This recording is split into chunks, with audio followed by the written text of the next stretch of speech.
드넓은 태평양을 품고 있는 안덕면 사계리 해안. 어딘지 모를 그리움을 가득 안고 서 있는 한 척의 배. 바로 350여 년 전 하멜 일행이 타고 왔던 배를 재현해 놓았습니다. 당시 아시아 지역 무역선이었던 스페르웨로어.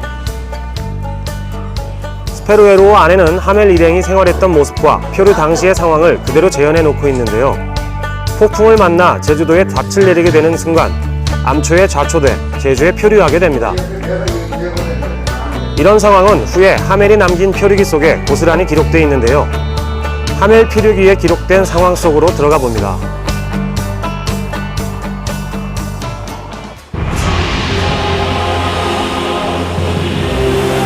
때는 1653년 8월 대만을 떠나 일본 나가사키로 향하던 스페르웨로어는 4일 동안의 거대한 폭풍과 마주하게 됩니다.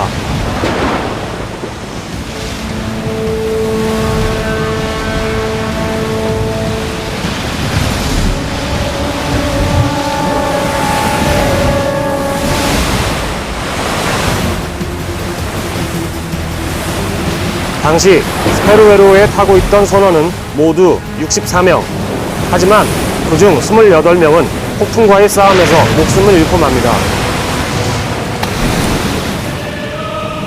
나흘 동안의 사투 끝에 닻을 내린 곳은 바로 제주도. 이때 남은 선원은 하멜을 포함한 36명입니다.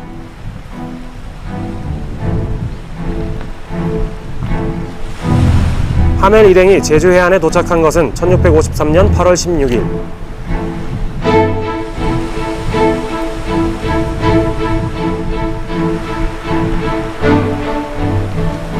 하멜 표류기에 기록된 것을 보면 그때 하멜 일행은 일본 어느 섬에 도착한 줄 알았다고 합니다.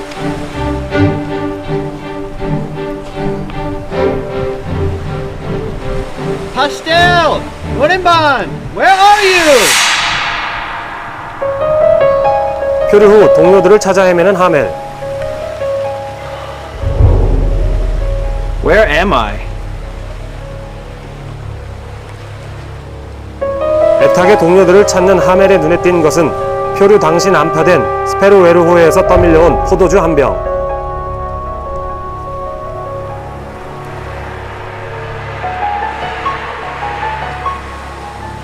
그런 하멜을 몰래 숨어서 엿보는 이가 있었는데요. 다름 아닌 제주 해안 사람.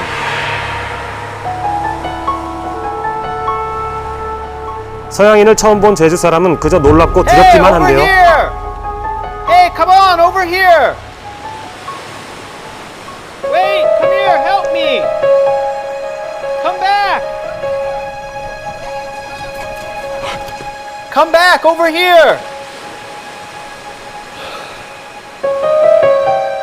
He's gone.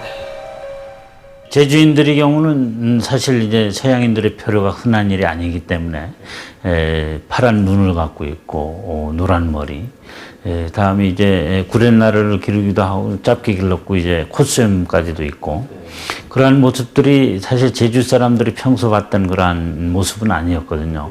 그렇기 때문에 처음에 이제 그러한 서양인들을 보고는 제주 사람들이 무서워서 주춤해서 도망가기도 하고 그래서 이제 쉽게 접근을 못했던 것이 사실입니다. 야야야!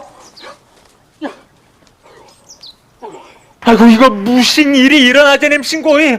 아이고 그 바닥에 이신 사람 반? 아야 이 무사야. 야 멀방왕 건고람신이. 아이고 야, 지금도 이 가슴이 벌렁벌렁 떨어점쩍해. 아니 무슨 소나이가 가슴이 발발 어대냄신 이게. 아니 뭐랭고람신이 지금. 야, 그 코가 어찌나 큰지 있잖아. 날 야래비는디 코가 이래차 저래차 영하는 거라. 아이 그럼 무슨 말이라게. 아이고 안 되켜. 야 한번 가보게. 멀방왕 나한테 건고람신 한번 강파약해 끌러가게.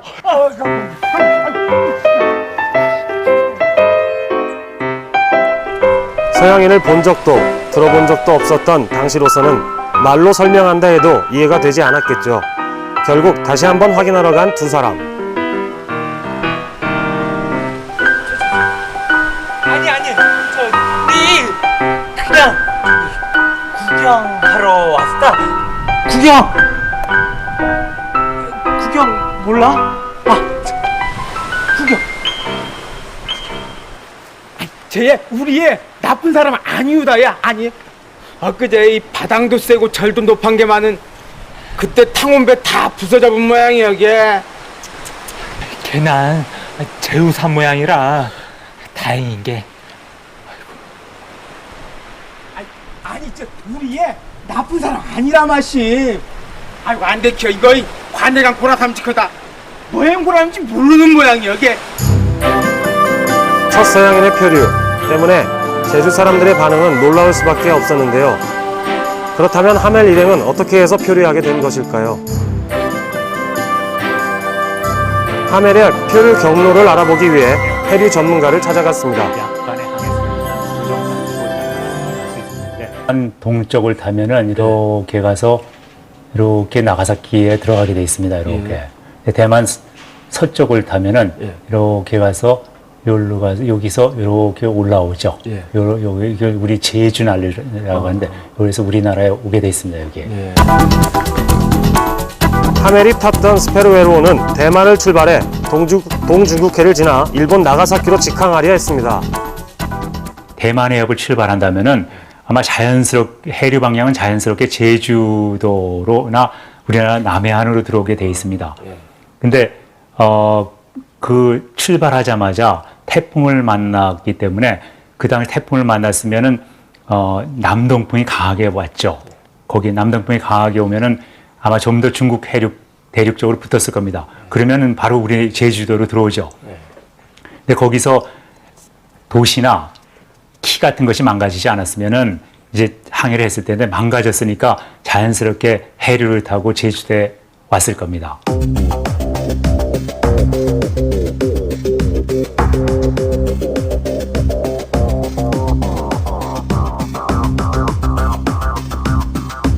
하멜이 탔던 스페르웨로는 암스테르담 연합 동인도 회사 소속이었는데요.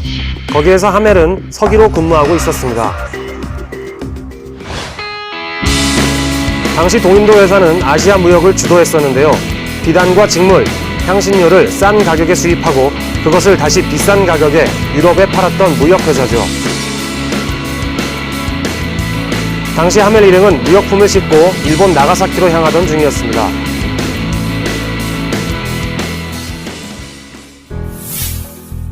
당시 스페르웨로에 실렸던 무역품은 효종실록에 자세히 기록되어 있는데요. 약초인 목향, 용뇌, 녹피 등 조선 돈으로 30만 양에 달하는 양이었습니다. 1694년부터 1696년까지 제주 목사를 지냈던 이익태. 그가 제주에서의 일상을 기록한 지역록에 보면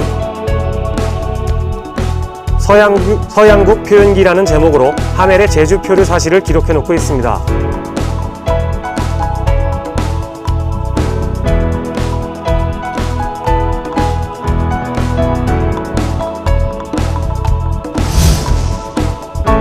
여기에서 주목할 만한 것은 바로 표류 지점인 차규진 아래 대야수포란 곳입니다. 제주의 고지도인 탐나술력도에서 그 위치를 찾아봤는데요. 대야수포는 당시 대전 가까이에 있는 작은 포구였습니다.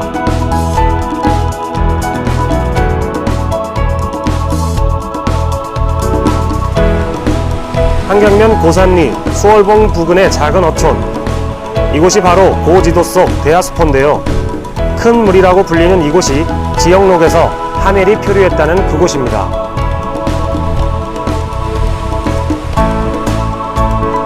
그렇다면 지금까지 알려진 하멜 표류 지점과 사실이 다르다는 얘기일까요? 이익태 목사가 써놓은 지역록이라고 하는 게 발견이 됐고 그 지역록 속에는 하멜필 일행이 제주도에 표착했던 내용을 구체적으로 알려주는 서양국 표인기라고 하는 그러한 자료가 게재되어 있습니다. 어떻든 지역록이 이제 확인되어지면서 하멜 일행이 표착 지역은 그 한장밭과 신도 그 해안 일대로 비정되고 있습니다. 그렇다면 제주에 표류한 하멜 일행의 생활은 어땠을까요? 표류 후 하멜 일행은 관군들의 엄한 호의를 받으며 대하수포를 출발, 제주 목사가 있는 제주목으로 향합니다. 대정형과 명월진, 애월진을 거쳐 제주목에 도착했는데요. 때는 1653년 8월 22일.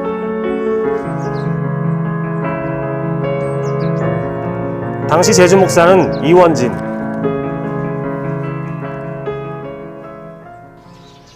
꿇어라. 꿇어. 어허, 됐다. 그만두거라. 그러지 말고 그거 가서 숭늉이나 좀 갖고 오너라. 먼 길을 온 하멜을 위해 이원진 목사는 먼저 목을 축이게 하고 싶었던 거죠. 하지만 하멜은 이게 자신이 마시는 마지막 음료라고 생각했음을 표류기에 적고 있습니다.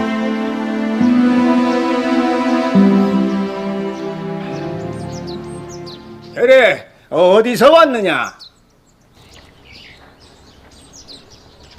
서로 다른 언어를 사용하니 의사소통이 되는 건 만무했을 터. 야판 나가사키. 야판 나가사키.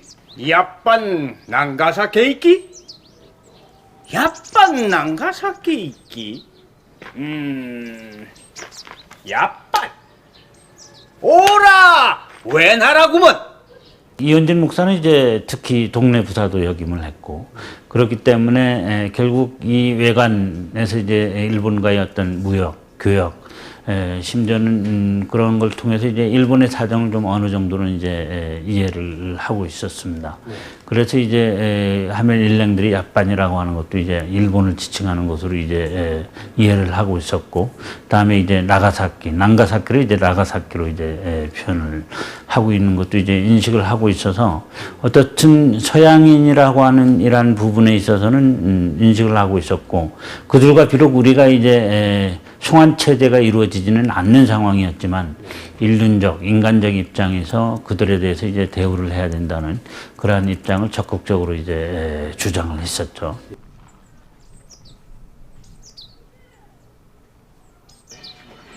그 혹시 길리시 단자? 야. 길리시 단자는 크리스천을 의미하죠. 어허, 그렇구만. 이어 하멜이 건네는 것은 포도주. 뭐는 구랍나? 하멜은 이원진 목사에게 주기 위해 은잔에 포도주를 따르는데요. 너 이거 뭐라 이거? 그 뭔디 이거 우리 나리한테 먹으려 냈나? 벌거한 게 이거 피 아니라?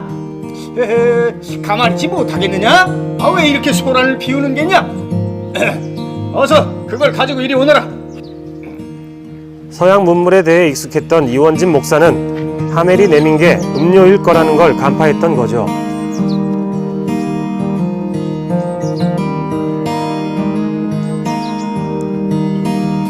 그렇게 해서 맛보게 된 포도주. 아마도 우리나라에서 처음 포도주를 맛본 사람이 바로 이원진 목사가 아니었을까요?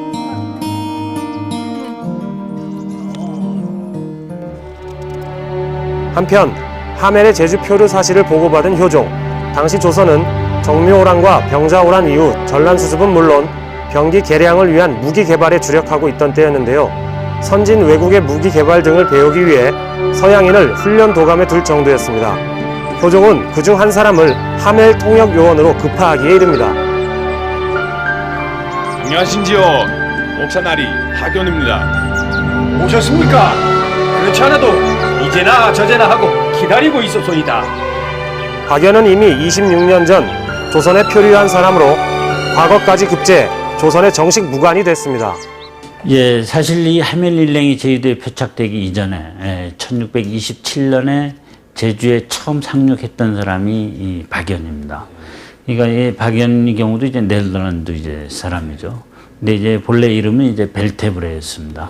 서양인들이 그러한 무기 제작 기술에 이제 월등했기 때문에 박연도 역시 이 그러한 훈련 도감이 이제 애속을 시켜서 결국 그러한 무기 제작 업무에 일을 맡기게 되는 것이죠. 네, 기리 씨 단전은 어디 있습니까? 여봐라. 어서 그 사람 데리고 오너라. 이렇게 해서 박연을 만나게 된 하멜. 제주에 표류한 지 2달 후입니다. Oh my gosh. Who are you? My name is Hendrik Hamel. Hamel. How did you get here? I was on my way to Nagasaki for trading when I got shipwrecked. Where are you from? I'm from the Netherlands. From the Netherlands. That's right. I'm from the Netherlands as well. My name is Beltebre. Oh, great! Nice to meet you. 공교롭게도 동양인 사람을 만난 거죠. 조선은 서양인을 절대 내보내지 않는다는 얘기와 함께 한양으로 같이 가자는 박연의 제의를 거절한 하멜. 박연이 돌아간 후 하멜은 늘 제주를 탈출할 기회만을 노립니다.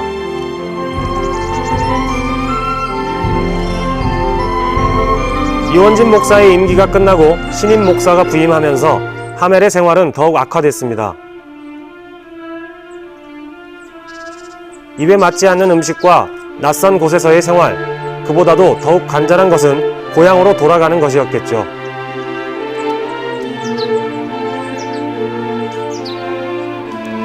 하지만 거듭되는 탈출 시도는 모두 실패로 돌아갔고 결국 하멜 일행은 옥에 갇히는 신세를 면치 못합니다. 하멜 표류기에 보면 당시 자신들은 길이 180cm나 되는 곤장으로 25대의 매를 맞았다고 기록하고 있습니다. 그 결과 한 달 동안 침상에서 지내는 것은 물론 외출이 금지됐고요.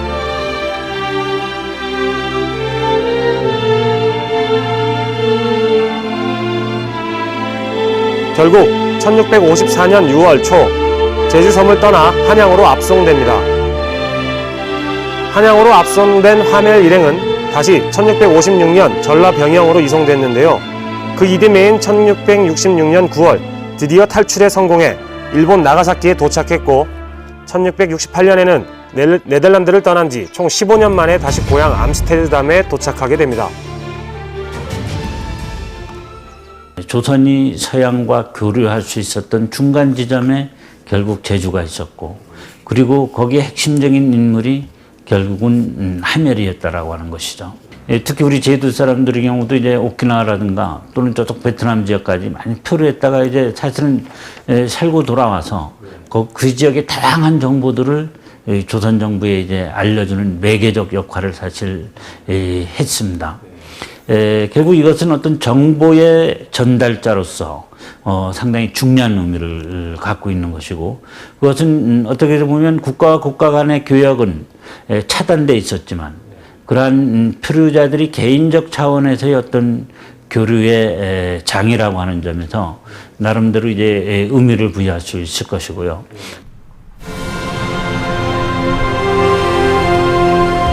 낯선 땅에서의 표류, 수차례 죽음의 고비를 넘겨야만 했던 긴 표류의 시간. 고국인 네덜란드로 돌아간 하멜은 자신의 표류에 대한 기록을 글로 남겼습니다. 그것이 바로 제주를 서방 세계에 최초로 알린 하멜 표류기였던 거죠.